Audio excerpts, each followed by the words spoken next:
Today we have gathered here to worship the Adi Kundalini and your own Kundalini, both of them. Because your Kundalini is the reflection of the Adi Kundalini. We have understood a lot about Kundalini. And also we know that through her awakening only, through her ascent only, we have ascended into a very higher realm of consciousness. It's not only that we have risen to a very higher realm of awareness, but that it has granted us so many powers that never before in the history of spirituality people had this power of awakening of Kundalini.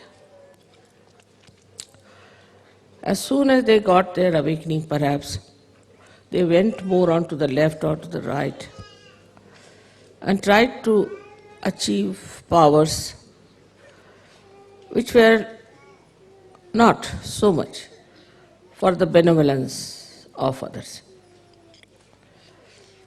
Buddha has written clearly that when the incarnation of future Buddha, that is Matraya, three mothers put together, comes in, that time it will be used for the benevolence of people. This is one of the signs of the people, not only of Sajogis, but of the people. So how can it be unless and until those who are Buddhas, means those who are realized souls, know the science of Kundalini? Those people who had very little knowledge about Kundalini, who must have read in some scriptures or somewhere which is being described, started misusing it, and so they became tantrikas.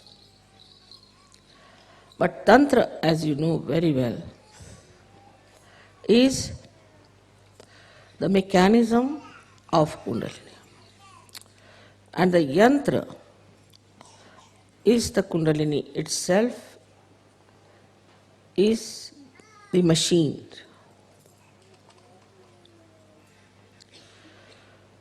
Today I think, as we know so much about Kundalini, how it passes through different centers, how it rises, all those things as we know, we should find out how we can nourish our Kundalini. That's very important to know.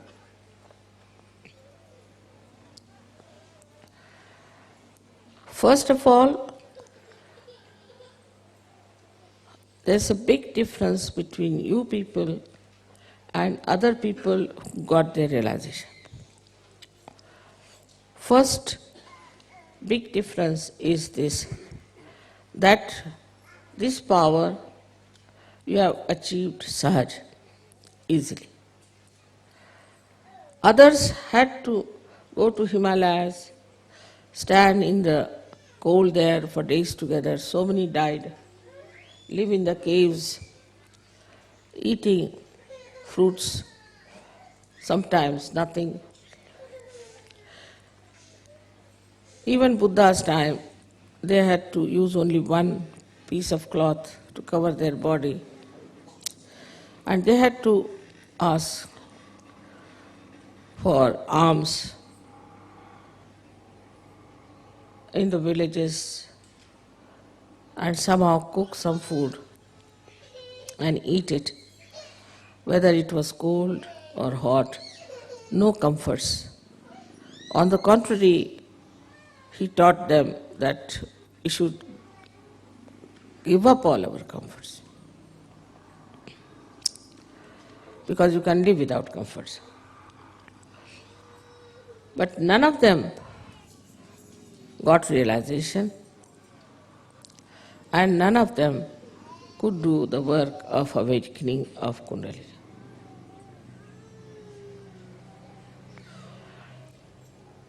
So the difference is too much. The way you got your realization, the way your Kundalini in a very sahaj manner was awakened, and the way you are manifesting those powers that you have got. For example, you can give realization to others, you can cure others, you can feel the vibrations of others. There are some Sahajogis who can control rain, sun, moon, everything. Sahajogis, some of them, have tremendous powers of prayers. Just by praying, they have saved the lives of many people. And these powers were available to some of them, even to the rishis and great munis on those days. But their powers were not based on love and compassion. This is your special field because you have to work for the benevolence of the people. Their field was to protect themselves or to destroy. So they developed powers of curses, like sharp. They could curse people. You haven't got that power. You cannot curse anyone. Very nicely, that power I've cancelled.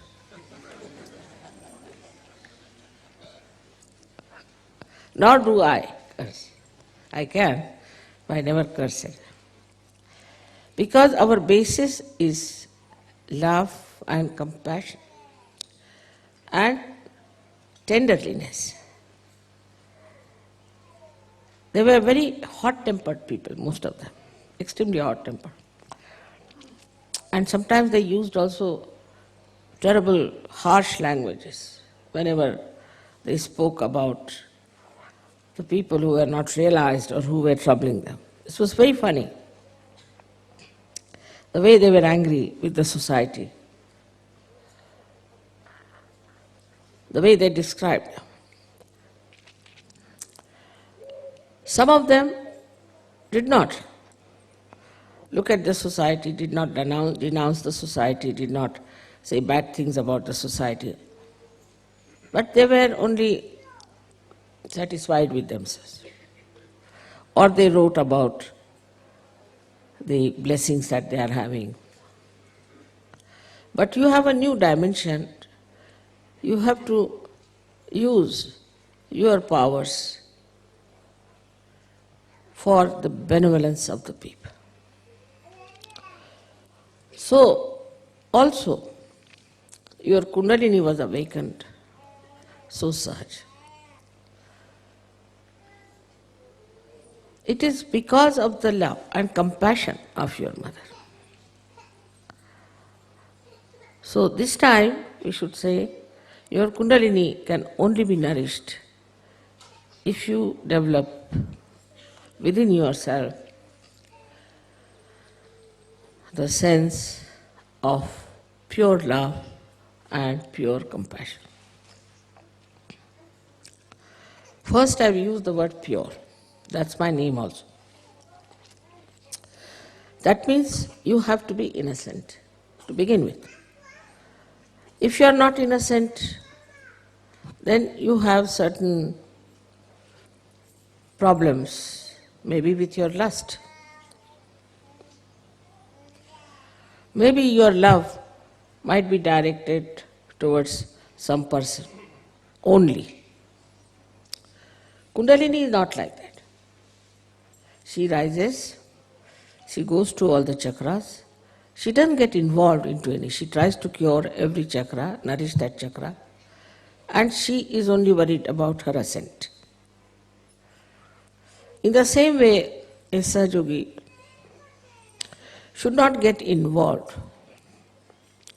into any relationship as such.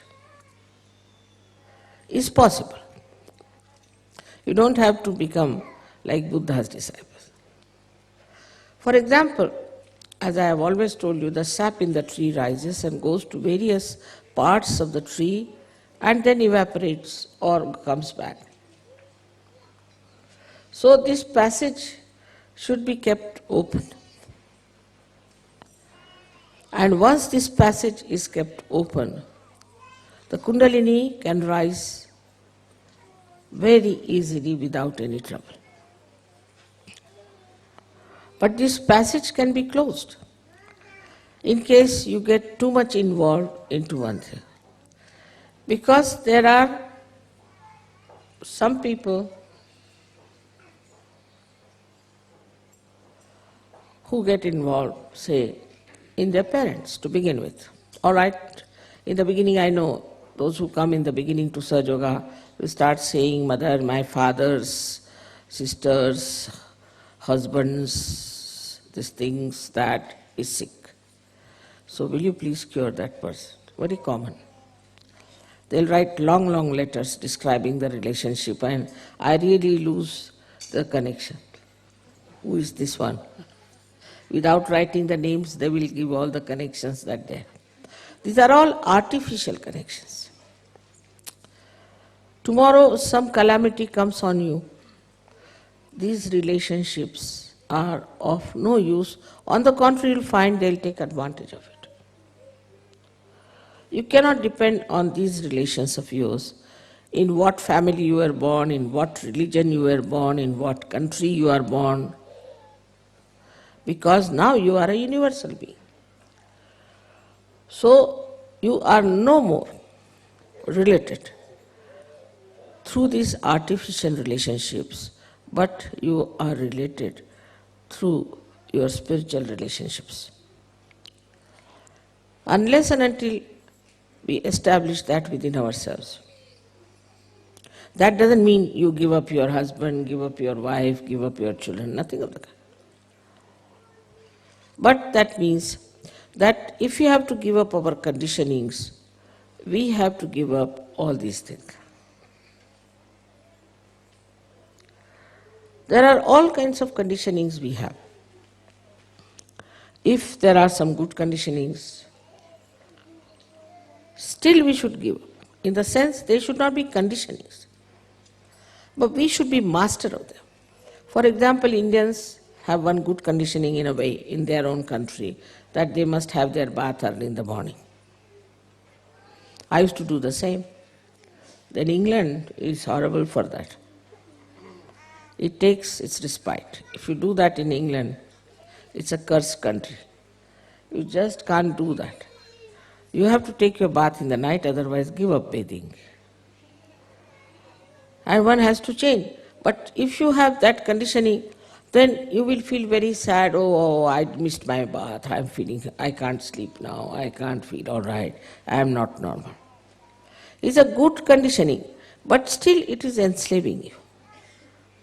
So whether it is good or bad, if it is a conditioning, we should try to see it clearly. It's a conditioning.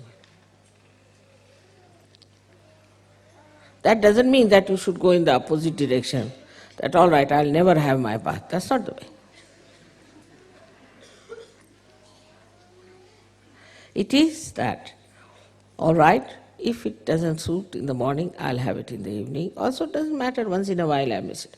The bath cannot control me. I'll control the bath. Nothing should control you. Then the Kundalini moves first, because you must have complete liberty. If you do not have complete liberty, then the Kundalini won't move.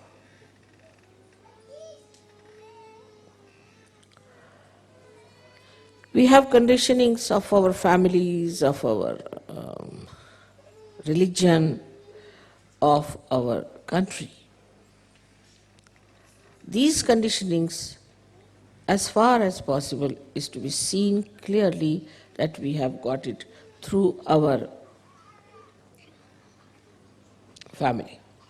If you are born a Christian, you will always be more attached to Christ. Christ you have not seen, you don't know whether he existed or not, whether this Bible is true or not, but you will be more attached to Bible. Now, if you are a Hindu, you will be more attached to Gita or to Vedas or something. This creates imbalance. Because we must have the same attitude towards all the religions, towards all the scriptures. That's the sign of a saint. So this conditioning has to go. In what country you are born is another conditioning which has to be fought out. Very important it is. I don't want to discuss the conditionings of different countries, but you know very well. After realization, when you rise higher than your society which is surrounding you, you start understanding and you start describing.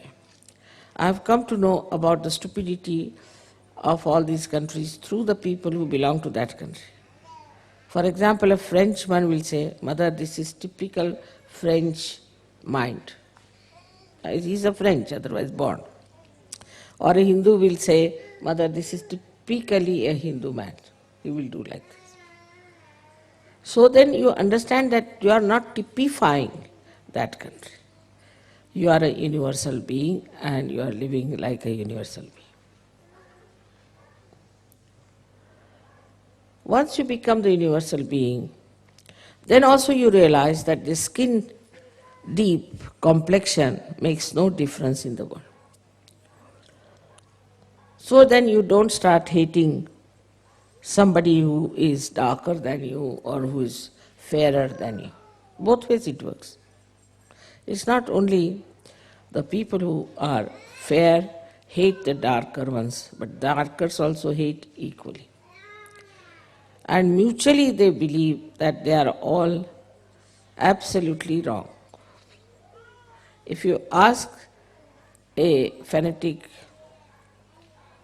about another religion, he'll say that's the worst religion, his is the best. And you ask another fanatic, he will say his is the best, the rest of it is the worst. That means all of them are the worst, in a general opinion. Everybody seems to be the worst. All the fanatics are the worst. If you take a general consensus, you see.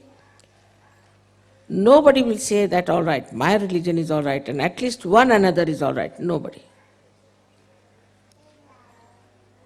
If you ask an Englishman, he'll say, "Mother, this is typically English. You can't help it." They get so angry. I've seen the English getting angry with the other English for misbehaving or doing something towards me. But I don't, because they're blind. So here, the compassion should come within you as a universal being, that by God's grace you have risen higher. In the real sense of the word, it is not just you are certified, you are realized souls. No. You are realized souls, no doubt. You are. Sakshat. So, then as it is now, you are absolutely certified by God that you are realized souls. Naturally, you must change everything.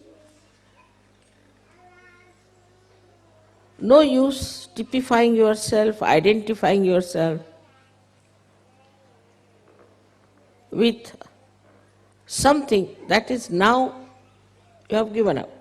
For example, from the egg now you have become the birds. Now birds don't identify themselves with the eggs and settle down in one place. They fly. Now they have become birds. There are no more eggs. In the same way, we should accept our position.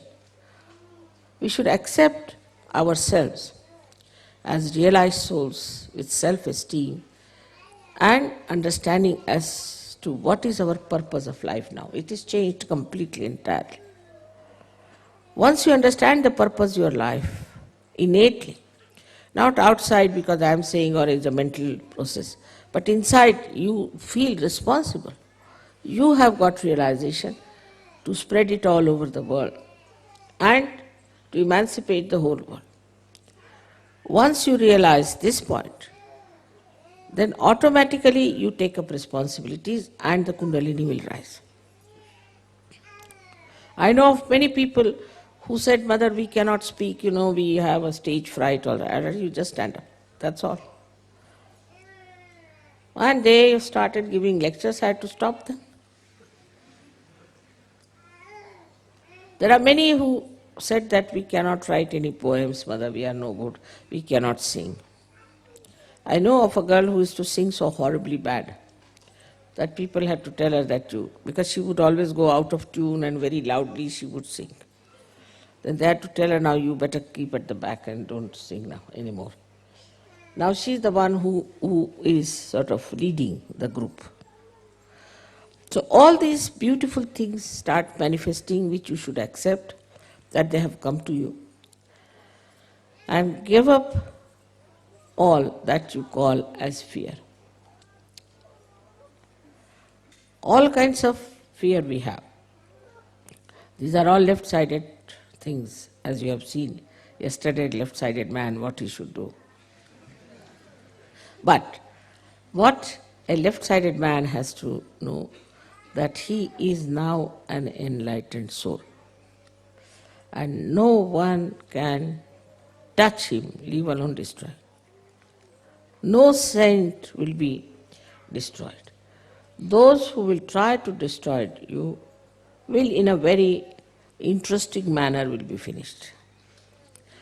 Not destroyed, but very interesting manner, very jocular manner. You laugh at that and you will enjoy the way things are working out. Like there's a saying in Sanskrit, Vinashakale viparita buddhi. Means their destruction will start by their own stupid methods. They'll become stupid. And at every stage you will say they are becoming stupid. And by that stupidity they are destroying themselves. You don't have to worry about that part. So that's why you don't need any destructive powers. It will all be done by this all-pervading divine power. So that part you have to give up. You just forgive that person. As soon as you forgive, the responsibility from you shifts. And then Kundalini rises. You don't have to carry any malice, anything against him, but just laugh. Because they are blind. Because they are stupid. They are foolish. What do we do if you see an idiot? We may not laugh in his presence, but we do, isn't it? At his back. Because he's an idiot. So they become idiotic. And you see them becoming idiotic and then you just start. See, that's the humor of Sahaja Yoga. You have to have some humor also, isn't it? And then you start seeing these jokers, you see, behaving in that manner.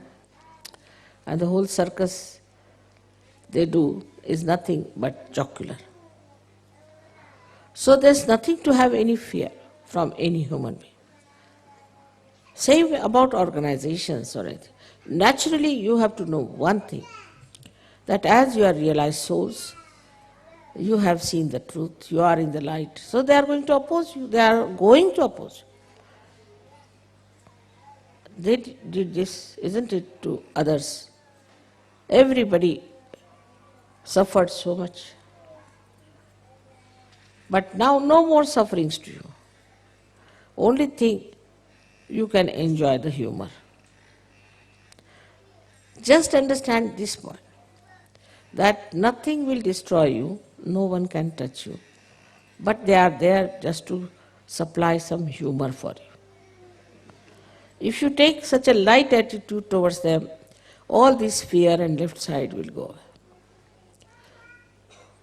What are these badhas and what are these bhoots and what are these tantrikas? Nothing. You are so powerful. Just with one glance, you can see them dancing on their heads, the other way round. As long as you will have fear, Kundalini won't rise. Because she doesn't rise for people who are cowards. Coward is, she is not going to support If you are a coward, she said, all right. You are walking on the street. Normally, people are afraid if there's darkness, afraid that somebody might attack. But a Sahajogi does not, if he's a real Sahajogi, because there are ganas and there are angels around him. No one can touch him. And the one who will try, these ganas will make such a fool out of that person that you'll have a nice chance to laugh at. Now you watch and see. So this left side or this fear should go. Once this fear will go, all your slyness, all your intrigues, all your jealousies will just disappear. That's how the Kundalini will rise very well.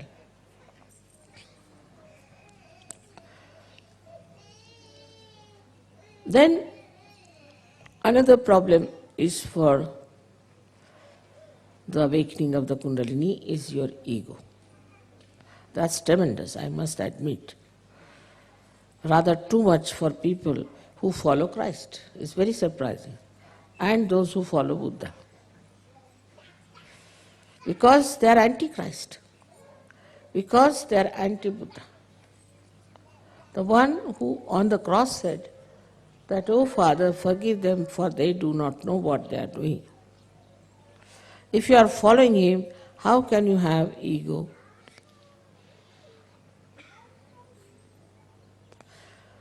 Now the forgiveness should be absolutely spontaneous.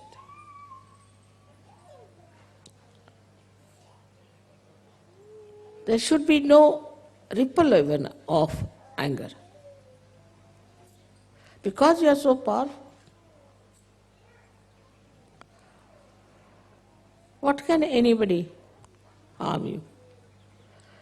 But if you catch on your agya, only you are harming yourself. If you want to harm yourself, nobody can help it.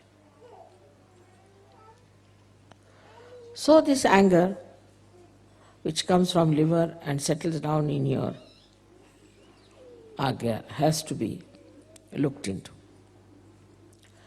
That's a very important thing where Kundalini stops, in the West especially. Because this whole culture here has created two problems. The first one is acquisition instinct, what you call as greed. The more greed you have, the more these machines can run and you can have industrial development of plastics and then have a conference against ecology. In Spain I saw, I don't know, there must be 3-4 car factories because every car had only one driver because it had to be there. And so many cars that you just don't know how to move. For your program also is impossible. You must start 2 hours earlier when you can just take 15 minutes. In France is another thing, Paris. Paris, if you want to go somewhere, you should start at 4 o'clock in the morning. Otherwise you cannot reach that place. Same about Milan and same about Rome. The worst is Switzerland. I don't know what to say about Switzerland. The name itself is rather very dangerous.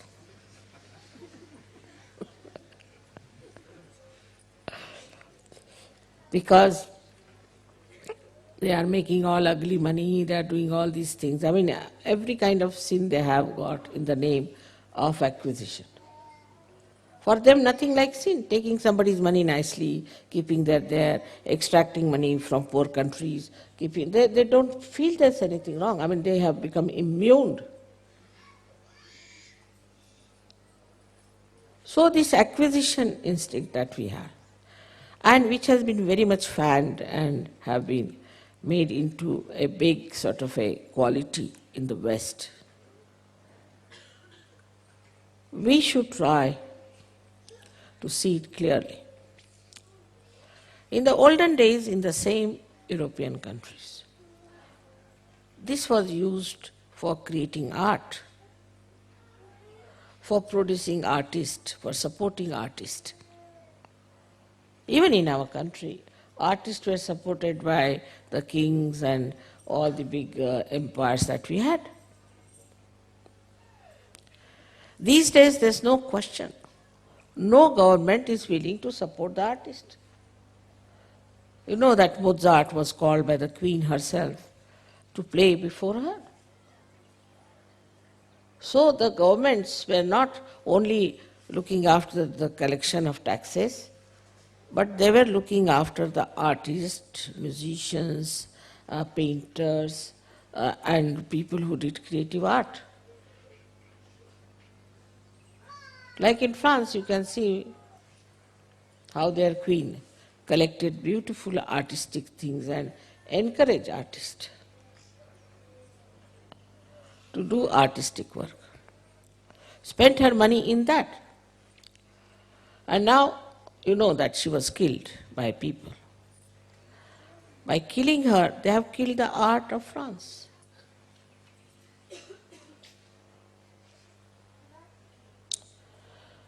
And now the French themselves have become bourgeois.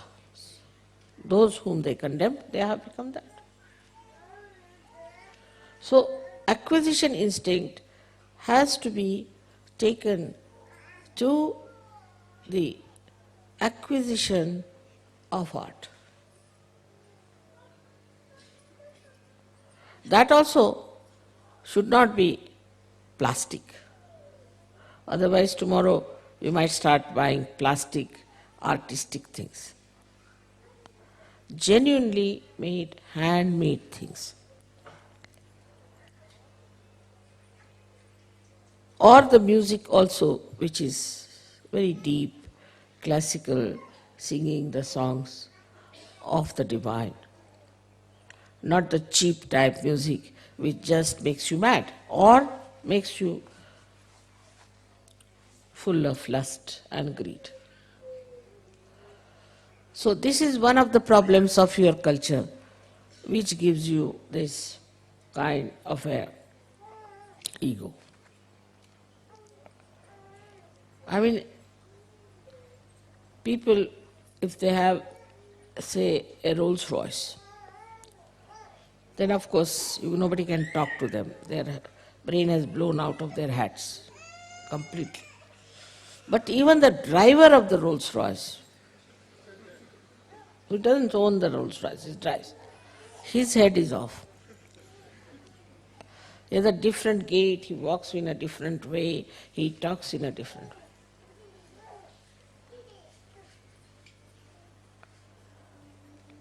So this acquisition instinct gives you so much of ego.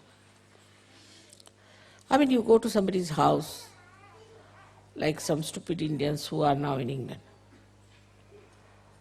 I went to their house.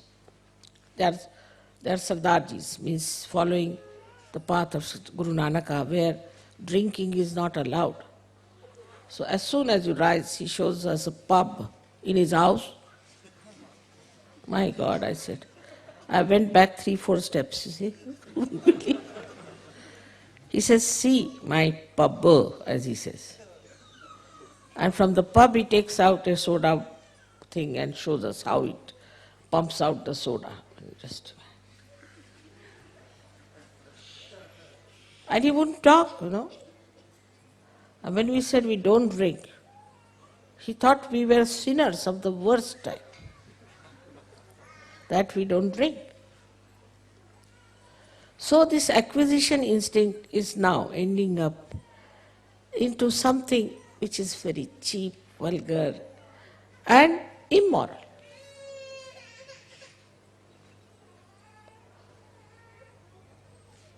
The fondness for showing off is so much that you are sometimes shocked. The way people try to show off. Like an American lady came from America. And she asked me, Mrs. Srivastav, how many pubs you have seen in London? I said, none. Oh, you are good for nothing. Useless, absolutely. You haven't seen any pub. The best houses in any village, any city in England is a pub. I said, from outside I've seen, all right, it's just to satisfy. I thought she's artistic. No. Do you know the best pub in London? She gave me the list, I said, which one is the best? There was one called Hermit's Pub. I said, what is this supposed to be? The man who was living in this house died. And nobody knew that he's dead. So, for months together, nobody went in. And the whole place was filled with that stink. And lots of cobwebs were there. Then they removed that dead body from there, and the stink is still there, and the cobwebs absolutely intact, You have to be careful that you don't break them. And there, that is the best pub for which you have to pay quite a lot. And I have seen that, so proud. So where does it end then? This acquisition instinct ends in where? In rottening things, in putrefying. We may call it fermenting. It has to end up. Because the reaction of the ego comes and you start enjoying things which are rotten, like cheese of France. Never eat that. I tell you, you will burn your finger, you will burn your throat, and you will burn your stomach. It is very rotten. And the more rotten it is, the better. The wine. The wine is the rotten grape juice, absolutely rotten. You can't take it. It smells, I've seen the smells like a rotten cork. I asked somebody, how does it smell? He said, it's very fine. I said, does it smell like rotten cork? I've never smelled a cork. That's why I said, if he had smelled a rotten cork, he would never have taken to wine. So, all things that are rotten, the discovery of cheese, what had happened, how it started, do you know that? There was a big snowfall and milk was left in one cave. So, because of the snowfall, everybody forgot about the milk. It was left there, then summertime the milk became rotten, then it became more rotten. After 12 years or so, somebody went and saw this there.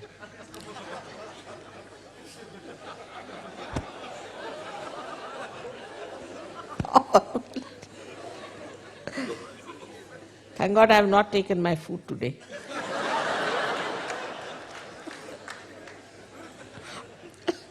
And so they took that milk, they called it cheese.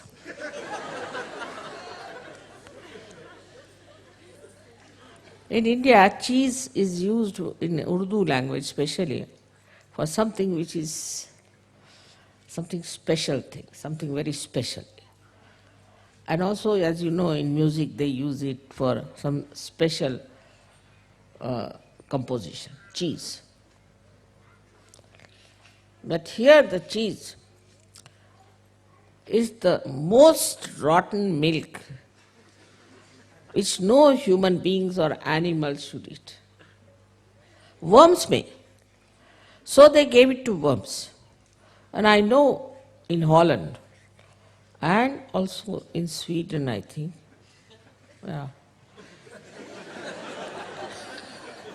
they had cheese with worms. And they were eating the worms. Can you beat it? Ah, man, it's true. Not only the cheese, but also the worms. I mean, see where we have ended up into our acquisition instinct. The wine has to be 100-year-old, certified. That's the best. Such rotten things we are eating, they smell, I tell you, they smell of it. That's why once I was surprised that they go to the bathroom, don't even wash their hands. We get such horrible smells they don't get, because if you take that cheese, you cannot smell anything rotten. Even if you put them in the gutters, they won't feel anything rotten, because it's all that dirty smell they are used to. It's the filth. I mean, even if they go to hell, they won't feel bad, because the smell will be the same.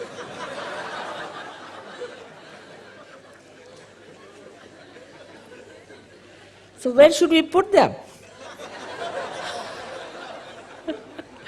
They are so immune to that dirty smell, which is absolutely subhuman. So this acquisition instinct in any elite society, once upon a time French society was regarded as elite. What happened?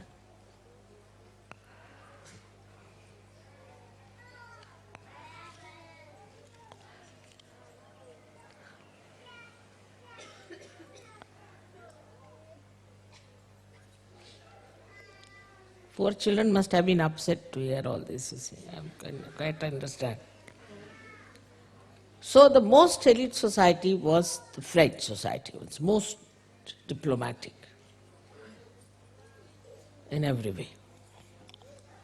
Their food was made with wine, everything was wine. And this diplomatic society, once upon, ruled the whole diplomatic areas. But they never realized that the whole culture was nothing but eating and drinking. Nothing else but eating and drinking.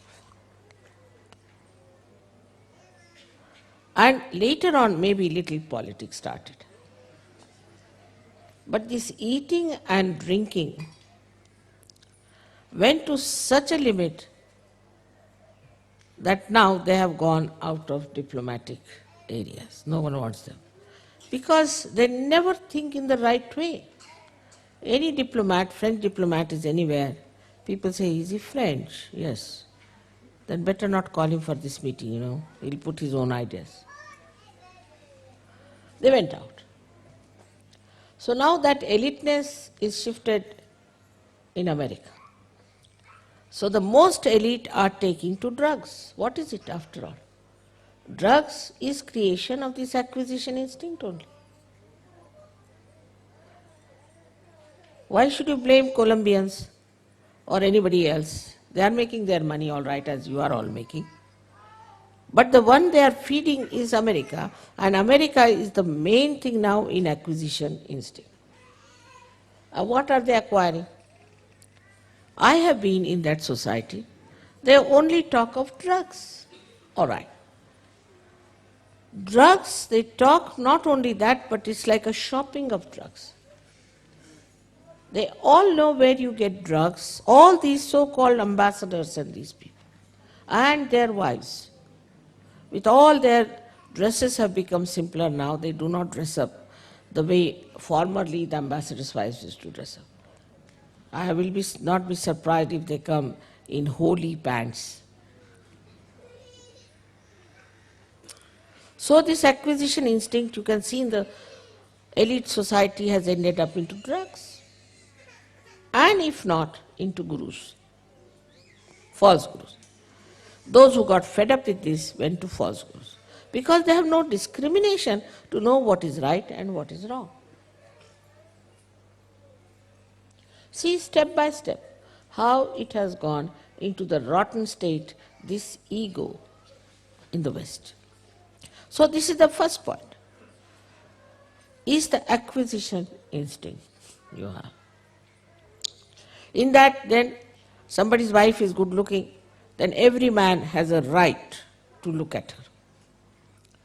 Or some man is good looking, maybe anybody's husband, every woman has a right to look at him. Not look at her own husband, but another man. What's the use?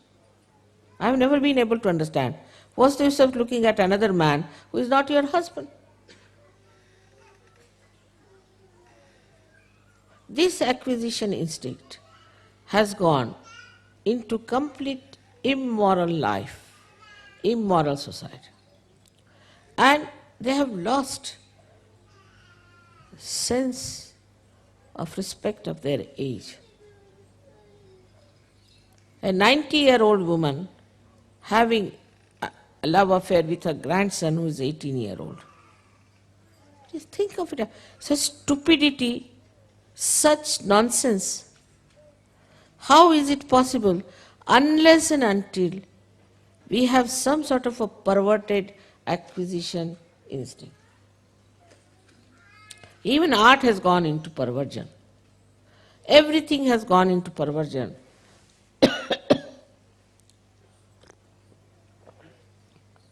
Because the curse of the Western society is that there is no Maryada.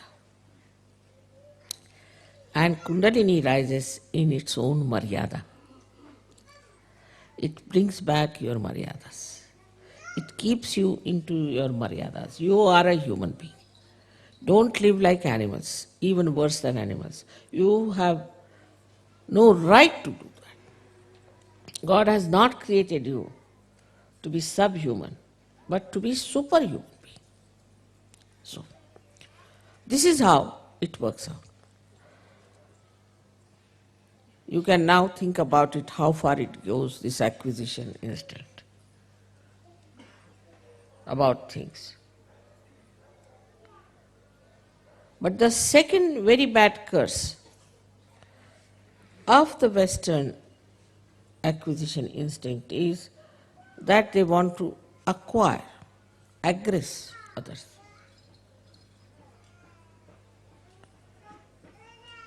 Aggression, the aggressiveness. They think they have a right to aggress other countries. I mean, they aggressed our country for 300 years. Why? Why did they aggress? We are not bad people. Because we had gold, we had diamonds, we had pearls, we had lots of things, which were just material things for which they aggressed us. And they didn't take any spirituality from it. So the French aggressed, he's aggressed, all the time aggressing. Japanese are also following you. This aggression then moves the whole society into a very destructive force. You can see every day. The wars are going on. This is fighting that is fighting that. They want this, they want that. And this aggression has also penetrated the developing countries, the third world also. So, nicely the disease is on.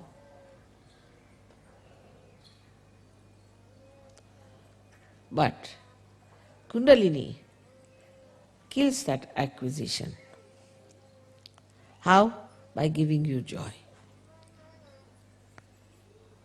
You enjoy everything. You are sitting in a jungle, you are enjoying. Here in uncomfortable conditions, you enjoy. Because you seek the comfort of your spirit, because that gives you joy. Ultimately, that's what you get out of everything. You think you get joy by acquisition, you do not. But through Kundalini awakening, you get that joy. And in that joy, you don't want anything. You don't ask for anything. You just enjoy yourself. You are the property of enjoyment. Sanskrit they say, Atmaneva Atmanah Stucha. The spirit is satisfied by its own spirit. So into small things you must see joy. And you must watch it, the whole universe, with that thing. I mean, when I'm traveling, I'll ask, what is this tree? Mother, we don't know. But you lived here for so many years, you don't know. No, Mother, we don't know much about trees. Acha, what are these flowers? We don't know. I mean, what are you doing? What have you been doing? You don't know what are the trees. Every day you watch them. You don't know what is the tree is. But if you ask them, where do you get this wine? They will know. Mother, this is the place where they produce the best wines. All right, I'll see to it. And next year they had no fermentation.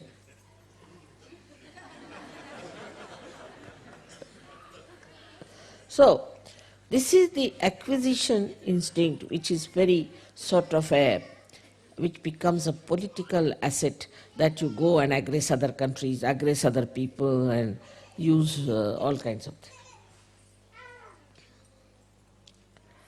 And that really is killing. So the whole attitude of human beings changes. They think we are the Lord. We can hate anyone. We can aggress anyone. We could be arrogant with anyone. We can demand anything. We can take away anybody's wife, take away anybody's child, take away anything. We can kill our children. As a result, the love is lost. No question of compassion. Love is lost, compassion is lost. No love. And with that, you also developed my and mine, sense of my and mine. Is that this is my child, this is my country, this is, as you know in Yugoslavia, what they are doing. I don't know who gave the name of Yugo. Yugo means yoga. This is the yoga people fighting among themselves. This has come from the same root. That this is mine, this is my country. Why? How is it your country? You can't create one leaf. For who are you? You can't create little mud, can you? How do you say this is my country? How dare? This all belongs to God. He has created. Or you can say Adi Shakti has created.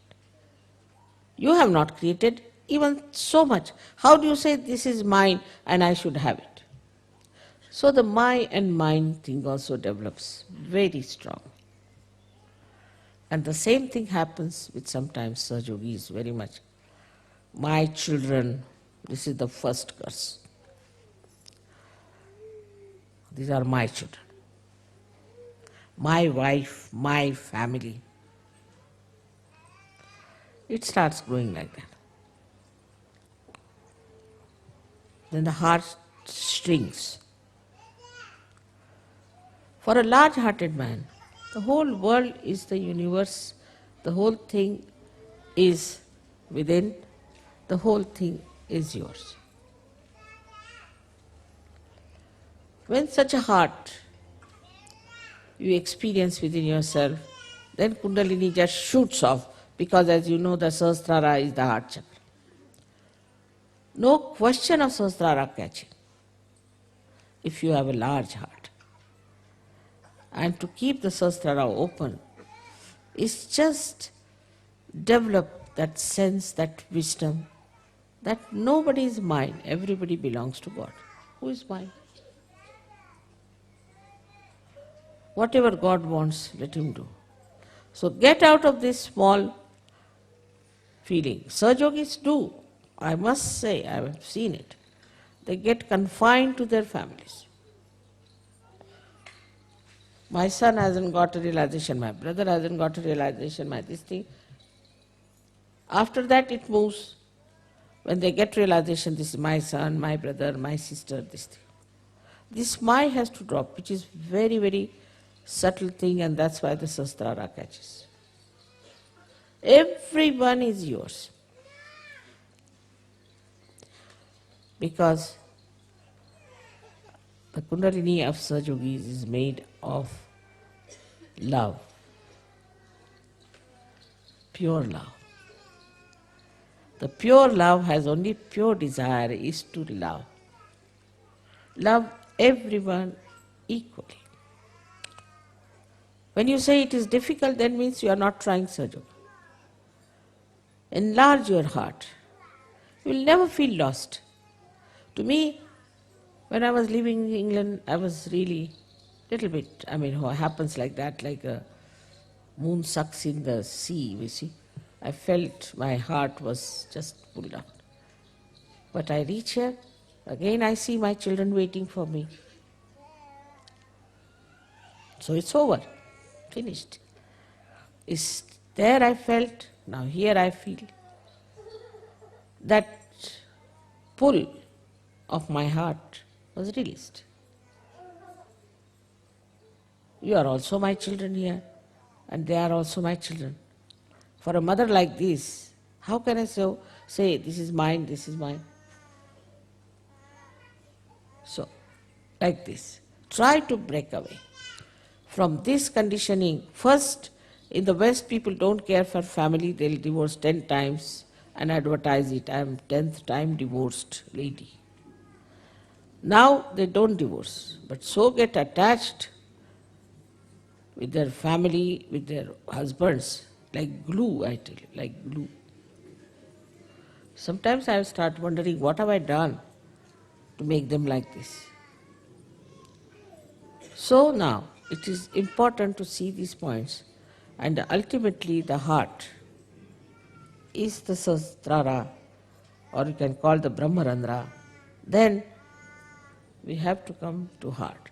Do not reason out, do not argue it out, don't work it out mentally from books or anywhere, but through your heart. If you work it out, you will understand that nothing is more important than to love someone. And the highest thing is to love everyone equally. Of course, in love you might have to say something to a person. The other day I had to say something to some Sahajogini. So my husband said, don't say she'll become your enemy. I said, let her become my enemy, it doesn't matter, it's my duty to tell her that this is wrong. Otherwise I become her enemy because I don't told her the truth, and she will suffer. So this is what, it gives you discretion, and love is truth. So to this Kundalini, which is nothing but is the river, as yesterday they described Nirvaj, which doesn't accept any compensation. The river of that pure love, which has awakened us with such love, kindness and tenderness. We should try to use that power within ourselves to be like that, because our job is, she has given us realization for the emancipation of the whole world, not only our own. So everyone has to give realization to others, otherwise their Kundalini will settle back. Talk about Sahaja Yoga. Sahaja Yoga is not part-time. It is not a side issue. It should be always with you. Wherever you get a chance, you have to talk about Sahaja Yoga, you have to work it out, you have to give realization. Otherwise, no use. May God bless you all.